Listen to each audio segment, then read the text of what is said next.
For decades, the United States was like a house built on a massive fault line, held together by these really fragile compromises.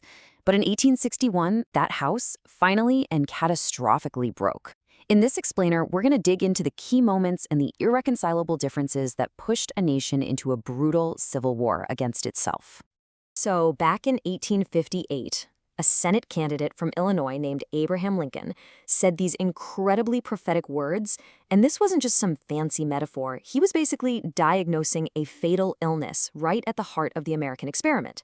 The house, he said, was already cracking, and he predicted it had to become all one thing or all the other. It couldn't last as it was. So the big question is, how did it get this bad? It wasn't one single event, but more like a chain reaction of escalating crises, and each one shoved the nation a little closer to the edge. To really understand how the whole structure collapsed, we've got to go right back to its foundations. Okay, so to really get this, you have to go all the way back to the beginning. The United States was founded on this incredible revolutionary idea of liberty, but it was also built on the brutal economic reality of slavery.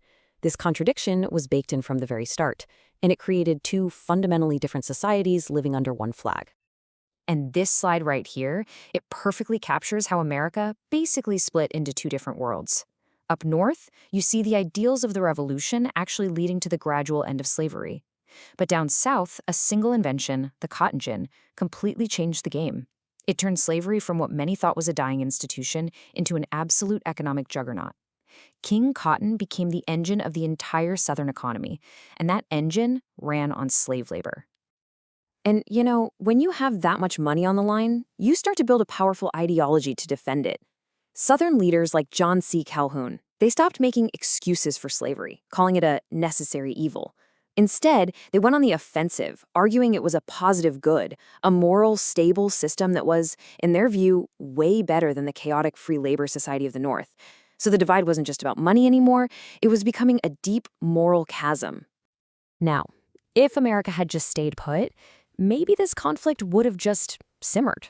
But that's not what happened. America was growing at a breakneck pace, and with every single new piece of land, the fire of this debate just got hotter and hotter. This whole push westward was driven by this really powerful idea called manifest destiny. It was this belief that America was literally destined by God to stretch from the Atlantic to the Pacific.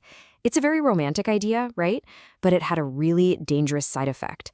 Every new square mile forced the nation to answer the one question it could not agree on. And just look at how fast this all happened.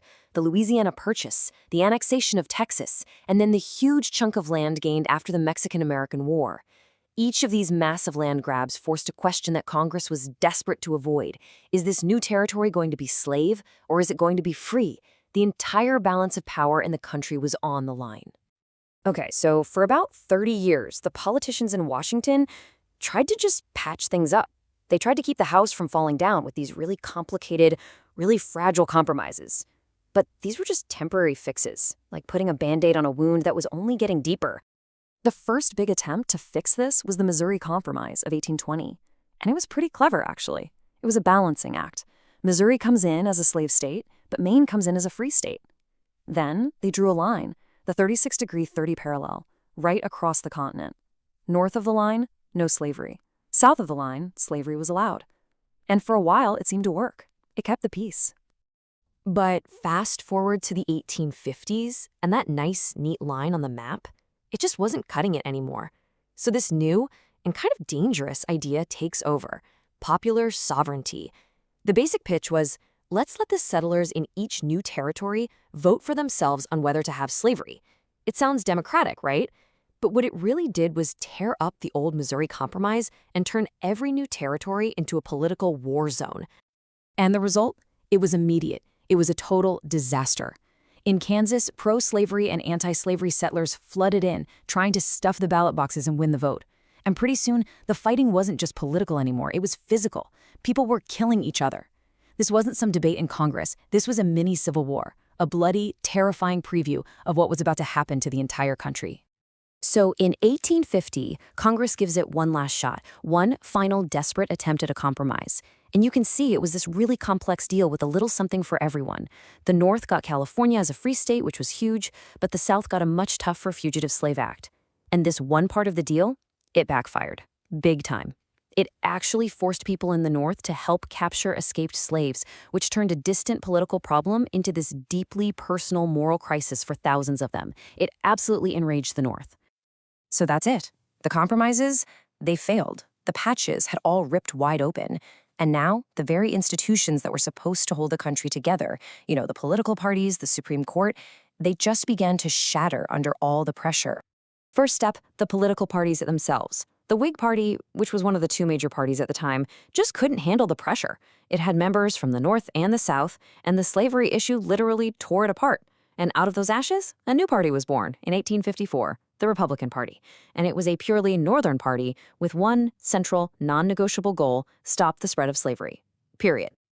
And just when you think it couldn't get any worse, the Supreme Court steps in and basically throws a grenade into the whole situation. In the 1857 Dred Scott decision, the Chief Justice basically said that African Americans weren't citizens and had no rights at all. The ruling also nuked the Missouri Compromise, saying Congress had no power to stop slavery from spreading. For the North, this felt like the entire system was being rigged against them. And then there was John Brown. His raid on the federal arsenal at Harper's Ferry was supposed to kick off a massive slave rebellion. Now, it failed completely, but the impact was huge. While many in the North thought he was a lunatic, a lot of others started calling him a hero, a martyr.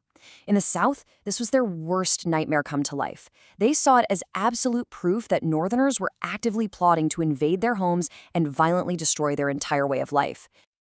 So, let's take a step back. The political system is shattered. There's fear and paranoia everywhere. And into this powder keg walks the man whose election would be the final spark: Abraham Lincoln. But here's the thing about Lincoln. He was complicated. As you can see here, he absolutely hated slavery. He called it a monstrous injustice. But at the same time, he was a man of his era, and he did not believe in racial equality. His main goal wasn't to abolish slavery where it existed, but to stop it from spreading into the new Western territories, which he wanted to preserve for free white labor. And this is the whole ballgame right here. Just look at these election results. Lincoln won the presidency, but he didn't win a single Southern state. In fact, in 10 of those states, his name wasn't even on the ballot. For the South, this wasn't just losing an election. It felt like a total hostile takeover.